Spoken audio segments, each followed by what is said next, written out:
CTV News at 5 with Tony Ryma and Rick Wyman with weather. Good evening. Thanks so much for joining us on this Thursday. Almost 90,000 residents in Greater Sudbury are affected by the boil water advisory issued by Public Health Sudbury districts yesterday evening. Today, we are learning more about the adverse water samples, who's affected, and how the water can and can't be used. CTV's Lindsay Alick tells us more. Here is the full list of communities that are affected, including Sudbury, New Sudbury, both sides of O'Neill Drive West, the area between Maley Drive and O'Neill Drive West, and the area of Garson northwest of Falconbridge Road. Meantime, here is a list of the communities that are not affected. Sudbury and District's public health officials say they want to emphasize that the boil water advisory is precautionary and they do not anticipate health impacts in the community. Reported to us included positive total coliforms. That's a big group of different bacteria. It's a category of bacteria. It's not a specific bacteria. And generally, those coliforms are harmless. They don't impact our health. But what they indicate is that there's some issue that we need to understand. And when they're present in the water, it means that we need to do further testing to make sure that the water is indeed safe to drink. Groot says 2 tests need to be done. The first has been completed, and once they receive the results, testing can be done again, meaning the advisory will be in place until at least tomorrow. But it could be longer. We're not aware of anyone in the community who's been sick, but this is a precaution to say that at this time, we don't have enough information to say, yes, this water is safe to drink. Groot says the water is safe for washing, bathing, and dishes, but should be boiled for making infant formula, food preparation, brushing teeth, hand washing, and of course, drinking water. You need to boil and then cool the water, rolling boil for a minute. Or to obtain water from a different source, either bottled water, purchased water, or water from communities that have not been impacted or private wells. For those looking for water, city officials say the residential water filling station here on Bay Street is available, but that everyone must bring their own containers. Lindsay Alick, CTV News, Whitefish. Shifting our attention now to the weather. Another cool day out there. To bring us the latest, here's CTV's Rick Wyman. Rick. Tony, we've got sleet going on right now in Greater Sudbury. Some rain, some flurries, as we noted in the forecast last night. Your systems map brought to you by CAA. Get your membership today at caa.ca. We'll talk about the temperatures and conditions over the course of the next couple of days. Some forecasts have been modified from sleet to just showers between now and the weekend. So we'll get into that and a lot more. As for your Mother's Day outlook, I know you're all holding your breath wondering, what's it going to be like on Mother's Day? I'll keep you in suspense for just a couple of minutes. Tony, that's coming up just minutes away. Back to you. Thanks for that, Rick. The boil water advisory in Greater Sudbury has impacted restaurants, the hospitals, schools, and service organizations in the city. While some have closed, others are open with limited services available. Details from CTV's Alan Everson. The Samaritan Centre is serving meals from the Blue Door Soup Kitchen and the Elgin Street Mission from its pickup window. The temporary measure as it deals with a boil water advisory and safety surrounding the water supply. Very cautiously, we are dealing with the boil water. What has happened today was we had to close down the Elgin Street Mission and the Blue Door did not open the restaurants because they serve coffee and water, and the coffee doesn't actually get to a boiling enough temperature because it's connected right to the city lines. Dine-in will remain closed until the advisory is lifted. The centre opened its washrooms midday Thursday and will operate them from 8 a.m. to 7 p.m. temporarily. What we wanted to do was keep the washroom facilities open for folks that needed to use the facilities. We wanted to make sure we had the proper signage, and so you never know what happens inside of a washroom, if people are filling up their water bottles or if they're washing or doing whatever, so we're being very cautious. Some coffee shops and restaurants in the city remain closed due to the advisory, while some say they are taking the needed precautions to stay open. At Health Sciences North, officials say patients are getting their meals, and the hospital has secured a large supply of bottled water for patients and staff. People coming to HSN are encouraged to bring their own water where possible to help conserve supply. The Rainbow District School Board says schools in areas impacted by the advisory remain open. Students are being asked to bring bottled or boiled water to school. Any food preparation requiring water is discontinued. Prepackaged food will be served as part of breakfast and snack programs if available. Elena Everson, CTV News, Sudbury.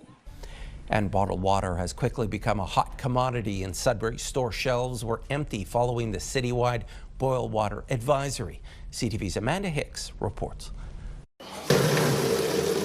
At Culligan Water in Sudbury, the taps are open and the bottles are filling up fast. Management says the phones haven't stopped ringing since the boil water advisory was issued yesterday. Usually we get about 200 a month when we track them, and so far today, since 8 o'clock, we're up over the 200 mark, and it's only 12:32 today. So it's been a little busier than normal. The scene was much different at major grocery stores across the city. By last night, the water aisles were bare. For resident Lindsay Dumont, the sight was a shock. We go in and there is an employee saying, like, the employee was at the front and she was like, there's no water, this and that. So I already knew, so we were kind of like, darn it. But after that, we still went into the store and I seen the shelves. And I was absolutely mind blown. While Culligan assures customers they have enough supply to weather the rush, Dumont says retailers need to do more to prevent panic buying. I feel personally the store should put a limit and people should know, leave water for other people. There's seniors, there's, families with kids, toddlers, and that's honestly a lot of them, they go for a quicker option. Dumont believes it's a time for the community to look out for one another as residents wait for the all clear from the city. Amanda Hicks, CTV News, Sudbury. It's time for a quick break. Coming up on CTV News at 5, Rick has your full weather forecast. Right now, though, we're heading to the Algonquin Park Visitor Center. This live webcam is courtesy of the Friends of Algonquin Park. It's 5 degrees in Whitney. We will return in just a few minutes. When you see it happen, send it to CTV News. Text 10400 from your screen to ours. Text 10400. Wet weather in the forecast, either snow or some shower activity. Let's check out the forecast radar from Environment Canada. You can see that mixture right now, and we're getting some light sleet action in Greater Sudbury, depending on where you live. Right now, either flurries or some shower activity. So that will continue into this evening. Then the temperature and conditions will vary. There you can see that system by Saturday at around noon. More rain than anything else. So we'll have to keep a close eye on that heading into Saturday evening. Okay, now your numbers. Sudbury Nickel Belt, chance of showers for tomorrow. 9 degrees your high. Chance of showers Saturday at 12. Chance of showers Sunday, Mother's Day. Yikes, 10 degrees there. Chance of sleet, showers, or flurries Monday at 11. So you've noticed Friday, Saturday, and Sunday conditions have varied somewhat from the sleet to just showers. Sun and cloud Tuesday at 12 degrees. Meanwhile, in Sault Ste. Marie, Algoma, chance of showers tomorrow at 9. Chance of sleet Saturday and Sunday, 9 and 8 degrees. Your daytime highs. Sorry about Mother's Day. Chance of showers on Monday, 30%, 8 degrees your high, going all the way up to 12 Tuesday with the sun and the cloud. Again, below normal conditions for this time of the year. Timmins, Cochrane, Kapuskasing. Chance of sleet for no less than 4 consecutive days. 60% tomorrow, 40% Saturday, 40% again Sunday, and 30% on Monday. Your temperatures not that bad for this time of the year, but still below normal. 11 sun and cloud come Tuesday. Then there's Temiskaming Shores, Kirkland Lake. Chance of sleet tomorrow at 40%. Your daytime high around 9. Chance of showers for a couple of days at 10, Saturday, Sunday. Again, the chance of sleet Monday at 30%. Daytime high of 10. 12 degrees Tuesday, some sun and some cloud. Still about 4 or 5 degrees short of being normal. North Bay, West Nipissing. Chance of showers tomorrow at 10. Chance of showers Saturday at 12. More of the same on Sunday. 11 degrees your high. Chance of sleet on Monday. 30% chance there. Showers or flurries. Tuesday, here we go. Sun and cloud 12. So it looks like Tuesday is going to be the day, Tony, where at least right across the Northeast, A lot of sun, a lot of cloud, 12, 13 degrees, some better weather coming up in the forecast. Back to you. Good to know. Thanks, Rick. Heavy snow has claimed a piece of northern tourism history. The owners of Kasagami Lake Lodge are picking up the pieces after a devastating roof collapse. Management says the damage was discovered by the M&R during a recent helicopter patrol. Staff hoped the damage was minor, but they quickly realized the entire main building had been destroyed. The remote outpost north of Cochrane has been a staple for anglers for decades, seeing 400 guests each season. Officials say it will now be closed for the next 2 seasons so they can rebuild. We take preventative measures every season to put up roof supports and, really try to prevent any sort of damage. We've never had an issue, and that building's been there since, 1983, I believe it was built. And this year, just with the unusual amount of snow, caused the building to collapse even with the supports in place. So, very unfortunate, but we're excited to build a new facility. Obviously disappointed that we had to cancel our season because of this, but looking forward to building something new and coming back stronger than ever. Management say they are committed to bringing the lodge back to life, but the remote logistics mean it will be a long road to reopening. A follow-up on a story we brought you Tuesday on Red Dress Day. The North Bay Indigenous Friendship Centre saying today that during an interview, an incorrect reference was made stating that a missing woman was from Wickwamcoon unceded territory. The intention was to say Manitoulin Island. We regret the error and apologize for any confusion or concern this may have caused to the community of Wickwamcoon. It's Emergency Preparedness Week, and some provincial crews have converged on North Bay. Coming up on CTV News at 5, Hazmat response teams are putting their skills to the test in 2 separate scenarios.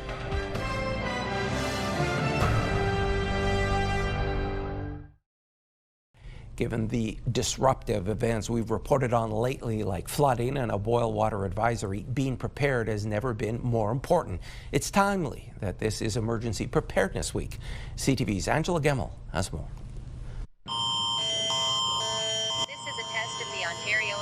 Most Ontarians got this emergency alert on their devices today. The test is part of Emergency Preparedness Week in Ontario and across the country. Important to know what those risks are and how you would be better prepared in your home to either to be sheltered in place, or if you have to get up and go, what would you be taking with you? Emergency Preparedness Week is meant to remind everyone emergencies can happen quickly and without warning, so being prepared is key. Dunlop says everyone should know risks, make a plan, and build an emergency kit.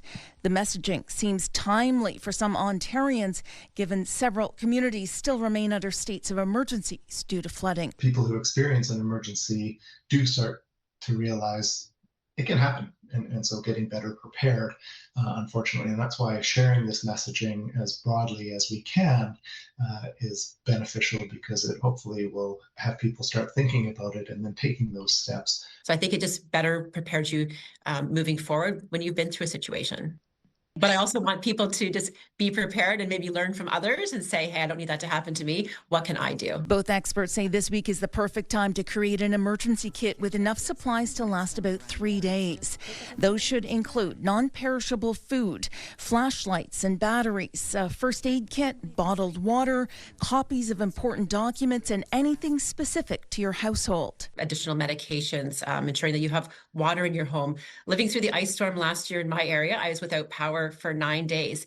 And little things like just having a bit of cash, because when the hydro's out everywhere and you need to get gas for your vehicle, you have to rely on cash. The theme for Emergency Preparedness Week is Prepare Together. And the experts agree it's about being proactive, taking the necessary steps for when an emergency happens and not if one will happen. Angela Gemmell, CTV News, Sudbury.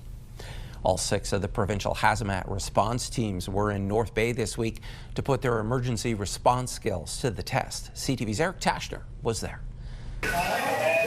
Firefighters suit up in their hazmat gear and tend to injured airline passengers exposed to a chemical leak mid-flight. It's one of 2 mock scenarios hazmat crews are tackling. We have to be prepared for what might happen.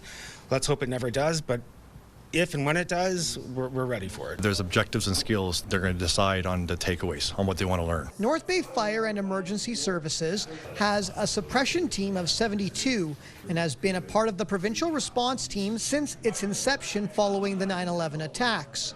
There have been local hazmat incidents since then. The great formaldehyde spill of 2012, it was out on Highway 63. We ended up having to evacuate all the residents of Silver Lady Lane for approximately a week. And then we had the remediation crew for well over 6 months, and they ended up having to neutralize the formaldehyde that was saturated into the ground. The team can respond as far north as Timmins, Cochrane, Kapuskasing, and Wawa. North Bay's been a great asset for us. Last year, North Bay's offered up to be the host and to basically coordinate and take on all of our 6 provincial teams. The response network is able to handle different CBRNE incidents. That stands for chemical, biological, radiological, nuclear, and explosives.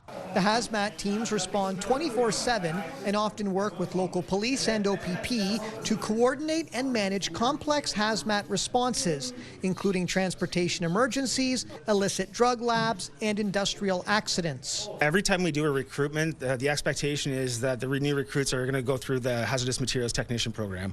So as of right now, over half of our department is at a level of a hazardous materials technician level. There was a hope that one day the North Bay Fire Department would be able to expand its operations into a full CBRNE team. Eric Tashner, CTV News, North Bay. So are you worried about certain applications? When we return, Canada's Privacy Commissioner has concerns about OpenAI and ChatGPT. We explore that and more in this week's Tech Talk. You're watching First at 5.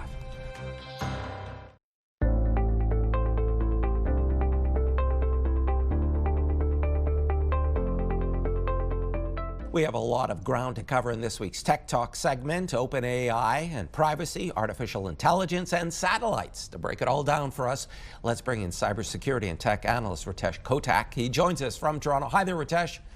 Hello. Let's start on the Privacy Commissioner's report on OpenAI's ChatGPT. Yeah, so this was a report that came from the Office of the Privacy Commissioner, which is the federal privacy watchdog of Canada, but in collaboration with Quebec, Alberta, and British Columbia. And essentially, there were 7 issues that were raised. But at the end of the day, it kind of boiled down to this. The type of data that OpenAI, with most popular LLM being ChatGPT, was using troves of data to train their algorithms. That data was collected essentially without consent or lack of consent, and there was limited to no safeguards in place. So, and it's important to really think about how these LLMs, these large language models, have become such a big part of our lives, and just to think about how much information we give it. So if we ask it information around our finances, information around our health, imagine all that data that it has on it, everything from if we have any medical conditions, our financial situation, to our political views, and how that could be used. So people keep hitting that I agree without understanding is a big issue. That's why I think one thing to hopefully come out of this is the plain language doctrine. If you're going to hit I agree, you got to know what you're reading, what you're agreeing to. It can't all be in legalese. All right, how true. Microsoft, Google, and xAI will let the government test their AI models before launch. Tell us more.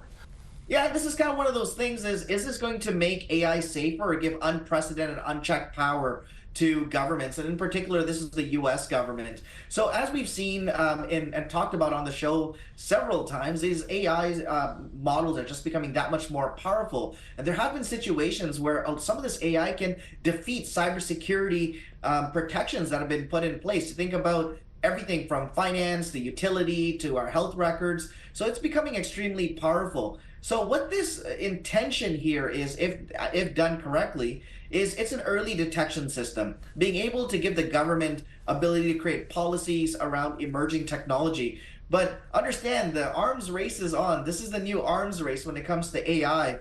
And it's important to be quick to market. So it'll be interesting to see how this actually works out, as the U.S. isn't the only competitor in the AI space. How true. Ritesh, satellites have been around for almost 70 years. Are we entering into a new age of satellites? we are. This is the new satellite era. It is literally blasting off, right? Pardon the pun there. But look, with 15,000 plus satellites, that number is expected to quadruple by 2030, was essentially just around the corner. Look, if you can see the sky, you can be connected. It's being used for everything. Everything from imaging. Farmers are using it for understanding how their crops are growing. We're seeing it in different industries in ways we haven't seen it before, and in communication. A lot of our phone providers are now providing satellite-based communication. So if you don't have cell reception, you can still send text messages and make phone calls. We're entering this new era, and I think we're going to see a lot of startups, a lot of innovation coming in the near future when it comes to satellite-based communication. Ritesh, great to talk with you. Thanks so much for your insights. Thank you so much for having me. Ritesh Kotak was our guest, and to see more of our Tech Talk segments, don't forget, head to our website, CTV News Northern Ontario.ca.